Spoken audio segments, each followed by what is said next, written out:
Praise the lord. యేసుక్రీస్తు వారి పరిశుద్ధమైన నామంలో మీ అందరికి వందనాలు, శుభాలు తెలియపరుస్తున్నానండి. జకర్యా 8వ అధ్యాయం 15వ వచనం, నేను నీకు మేలు చేయునుద్దేశించుచున్నాను గనక భయపడకుడి అని దేవుని వాక్యం సెలవిస్తుందండి. దేవుడు మనకు మేలు చేయాలని దేవుడి ఉద్దేశంలో ఉంది. దేవుడు మనల్ని మంచి మార్గంలో నడిపించాలని, పరలోక మార్గంలో నడిపించాలని, ఆయన ఉండేటువంటి గొప్ప మార్గంలో నడిపించాలని యేసయ్య అనుకుంటున్నాడు. కాబట్టి దేవుడు మేలుని మనం పొందుకునేటువంటి బిడ్డలుగా ఉండాలండి. దేవుడు మనకి ఆయన గొప్ప శక్తిని ఇస్తున్నాడు. దేవుడు ఆయన ఆత్మనిస్తున్నాడు. దేవుడు ఆయన సేవలో మనల్ని తీసుకొని వెళ్తున్నాడు. ఆయన మేలు చేయాలని దేవుడి ఉద్దేశాల్లో మనం ఉన్నాం, దేవుడి చిత్తంలో మనం ఉన్నాం. కాబట్టే మన కష్టాలు వస్తున్నాయి.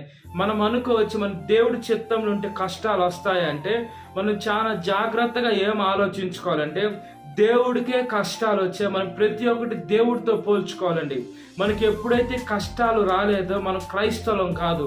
ఎందుకంటే కష్టాలు మనకు వస్తే మనకి దేవుడు మంచి పాత్రగా తీర్చిదిద్దుతున్నాడండి. ఇప్పుడు బంగారానికి ఒక రూపం రావాలంటే దానిలో కొలిమిలో వేయాలి, కాలుతున్న అగ్నిలో వేయాలి, అప్పుడు దాన్ని ఒక రూపం చేస్తారు. మనల్ని కూడా దేవుడు ఆయన పాత్రగా మలుచుకోవాలంటే మనల్ని ఈ లోకంలో కొన్ని శ్రమల గుండా నడిపిస్తాడు, కొన్ని శోధనల గుండా నడిపిస్తాడు. అనేక మంది మనుషులు మన మీదకి వ్యతిరేకులై డైరెక్ట్గా వస్తారు. అవన్నీ దేవుడు చిత్తానుసారంగానే జరుగుతాయి. అప్పుడు మన దేవుడు తోడు లేడని మనం అనుకోకూడదు, కానీ దేవుడు చిత్తంలో నేను ఉన్నానని అప్పుడు అనుకోవాలండి. సామాన్యమైన మనుషులకి అనేక మంది వ్యతిరేకులు కారు, వాళ్ళు సాతాను బిడ్డలు కాబట్టి వాళ్ళు సెట్ అయిపోతారు. క్రైస్తవులకి వ్యతిరేకత ఉంటుంది, దేవుడికే వ్యతిరేకత ఉంటుంది, దేవుని బిడ్డలకే వ్యతిరేకత ఉంటుంది. దేవుడు ఉద్దేశాలు ఎవరి మీద అయితే కలుగున్నారో వాళ్ళనే సాతానికి తెలుసు. కాబట్టి వాళ్ళని ఇబ్బంది పెట్టాలా, వాళ్ళని పడేయాలా, వాళ్ళని పాపము రుచి చూపించాలా, వాళ్ళని నరకంలోకి తీసుకొని వెళ్ళాలా, దేవుడు బిడ్డగా కాకుండా సాతాను బిడ్డగా చేయాలని సాతాను దేవుడి ఉద్దేశాన్ని తీసివేయాలా. దేవుడు మన పట్ల ఒక ప్రణాళిక కలిగి ఉన్నాడు. దేవుడికి మన పట్ల చిత్తం గొప్పగా ఉంది. అలాంటి గొప్ప చిత్తాన్ని తప్పించాలని సాతాను చూస్తుంటున్నది. అయితే సాతాను పైన మనం అధికారం పొందుకోవాలా, సాతాను పైన మనం జయము పొందుకోవాలా, సాతాను పైన మనం విజయం పొందుకోవాలండి. సాతాను పైన మనం సర్వ అధికారము పొందుకునే శక్తి మనం పొందుకోవాలి. కాబట్టి మనం ఈ లోకంలో చూసే చూపు, నడిచే నడక, చేసే క్రియ ప్రతి ఒక్కటి ఆశీర్వాదకరంగా, దీవెనకరంగా, మహిమకరంగా ఉండాలి అని దేవుని వాక్యం సెలవిస్తుంది. దుష్టుడైన సాతాను మనలో శాంతిని దొంగలివ్వాలని చూస్తున్నాడు, మనలో నుండి సమాధానాన్ని దొంగలివ్వాలని చూస్తున్నాడు, మనము తప్పుడు మార్గంలో నడవాలని చూస్తున్నాడు, మనం ఈ లోకంలో సాతాను మాట వినాలని చూస్తున్నాడు. ఈ లోకంలో సాతాను పట్టిన మనుషులు మన మీదకి వ్యతిరేకులై పంపించి వాళ్ళకి లొంగ తీసుకోవాలని చూస్తున్నాడు. అయితే దేవుడు ఉద్దేశాలు మన పట్ల గొప్పగా ఉన్నాయి. దేవుడు అబ్రహాం గారి పట్ల ఉద్దేశం ఎంత గొప్పగా ఉందంటే, తన ఊరిని, తన ప్రజల్ని వదిలేసుకుని అబ్రహాం వచ్చేసాడు. దేవుడి పైన ఆధారపడి వచ్చాడు. నేను బ్రతికిన దేవుడే, నేను చనిపోయిన దేవుడని ఆధారపడ్డాడు. కాబట్టి అక్కడ ఉండేటువంటి వారి కన్నా గొప్ప ఆస్తి పరుడుగా అబ్రహాం గారిని చేశాడండి యేసుక్రీస్తు వారు. దేవుణ్ణి నమ్ముకొని వచ్చిన బిడ్డలు ఈ లోకంలో ఆశీర్వదింపబడతారు, పరలోకంలో కూడా ఆశీర్వదింపబడతారు. పరలోకం మనకు దేవుడు ఇస్తాడు.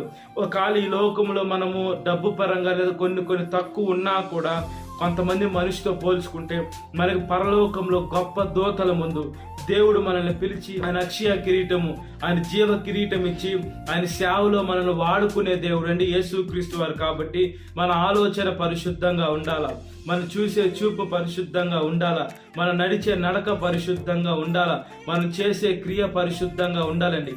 దుష్టుడైన సాతాను మనల్ని బాధ పెట్టాలని చూస్తున్నాడు, మనల్ని ఇబ్బంది పెట్టాలని చూస్తున్నాడు, మనల్ని ఎంతగానో శోధించాలని చూస్తున్నాడండి.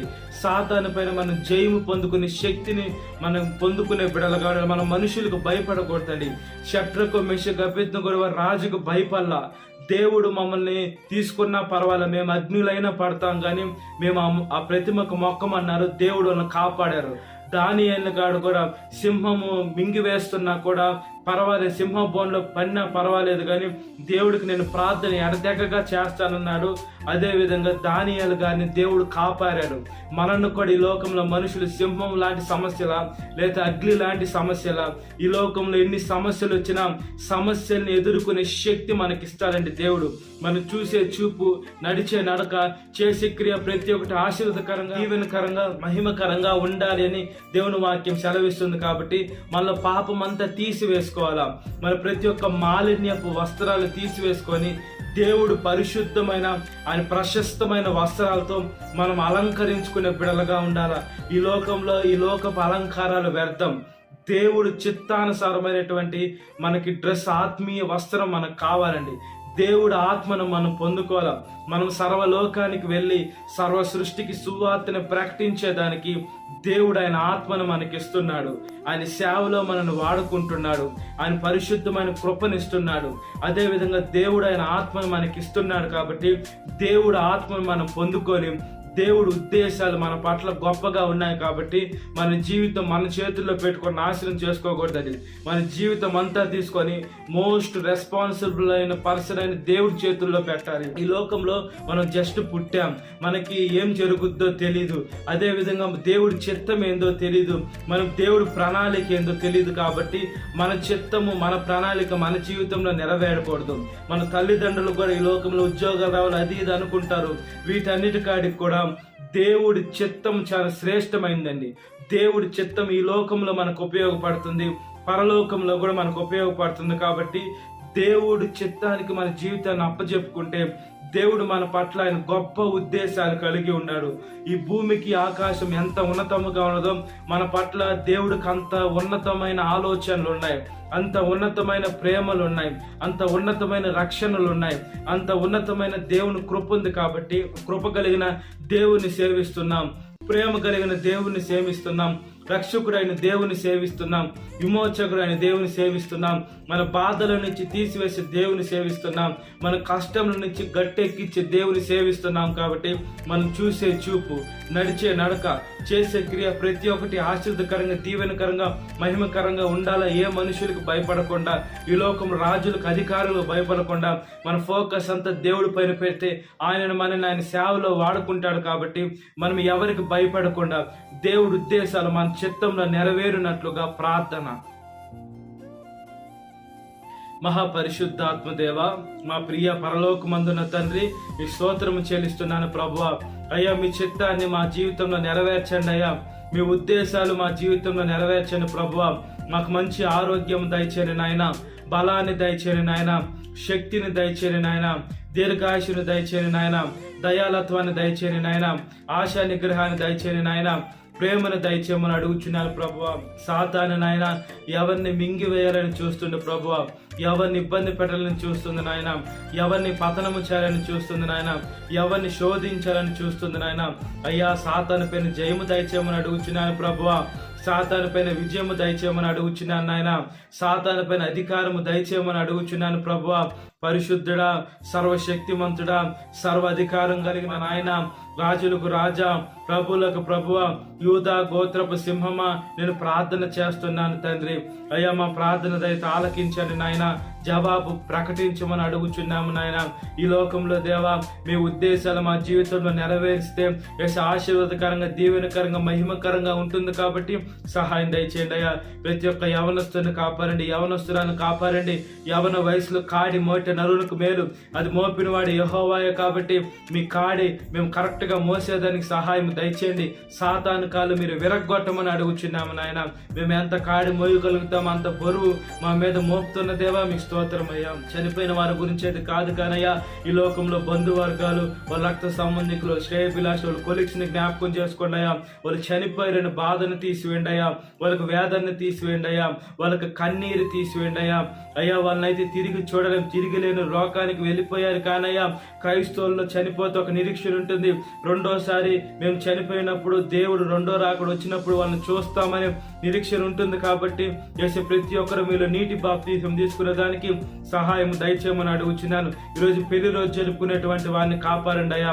భర్త భార్యను ప్రేమించాలా, భార్య భర్తకు లోబడి ఉండాలా, వారిద్దరు కలిసి ఉండాలా, వాళ్ళ గర్భఫలాన్ని ఆస్వాదించండి అయ్యా. బిడ్డలు లేకుంటే బిడ్డలు దయచేయండి అయ్యా. సీఎల నుంచి ఆశీర్వదించండి అయ్యా. క్రీస్తు అని బండపైన వాళ్ళ కుటుంబం కట్టుకునేదానికి సహాయం దయచేయండి. ఇప్పుడయ్యా పుట్టినరోజు జరుపుకునేటువంటి వారిని కాపాడండి. ఈ లోకంలో బుద్ధినందు, జ్ఞానమందు, మనుషుల దయందు, ముఖ్యంగా మీ దయందును వర్ధిల్లేదని సహాయం దయచేయండి దేవా. మీ సేవలో ముందుకు కొనసాగాలయ్యా. ఏ వయసు వారైనా నాయన మీ సేవ చేసే బిడ్డలుగా, మీకు ఉపయోగపడే పాత్రలుగా మీ ఆత్మను దయచేయండి. ఏసీ ఈ రోజు పుట్టినరోజు జరుపుకునే ప్రతి ఒక్క బిడ్డను కాపాడండి అయ్యా. ఏసీ 10th క్లాస్ పరీక్షలు, ఏ పరీక్షలు రాస్తున్నా పరీక్షలు రాసేటప్పుడు వేసే బిడ్డలు ప్రార్థన చేసుకొని పరీక్ష రాస్తే పరలోకపు తెలివితో ఆ ఆన్సర్లన్నీ వాళ్ళకి ఆలోచనలోకి వచ్చి ఏ సంవత్సరానికి ఆ సంవత్సరం పాసిదని సహాయం దయచేయండి అయ్యా. ప్రయాణం అయ్యేవాడిని కాపాడండి అయ్యా. బస్సు మార్గం, ఆకాశ మార్గం, నీటి మార్గం, ట్రైన్ మార్గం, ఫ్లైట్లో ఎక్కడికి వెళ్తున్నా మీ కంచి నుంచి, మీ కాపుదల నుంచి వాళ్ళ గమ్య స్థానానికి క్షేమంగా చేరునట్లుగా ప్రాధాయపడుతున్నాము తండ్రి. సాతాను శోధన ప్రతి ఒక్క బిడ్డని విడుదల దయచేయండి. ఈ వాక్యం వింటున్న ప్రతి ఒక్క బిడ్డని పేరు పేరు జ్ఞాపకం చేసుకోండి. ఇదే కాలపు దీంతో నింపమని నజరేయుడైన యేసుక్రీస్తు వారి పరిశుద్ధమైన నామంలో మిక్కిలి విరం తడుచున్నాను మా పరలోకమందున్న తండ్రి. ఆమేన్. Praise the Lord. God bless you. Have a great day.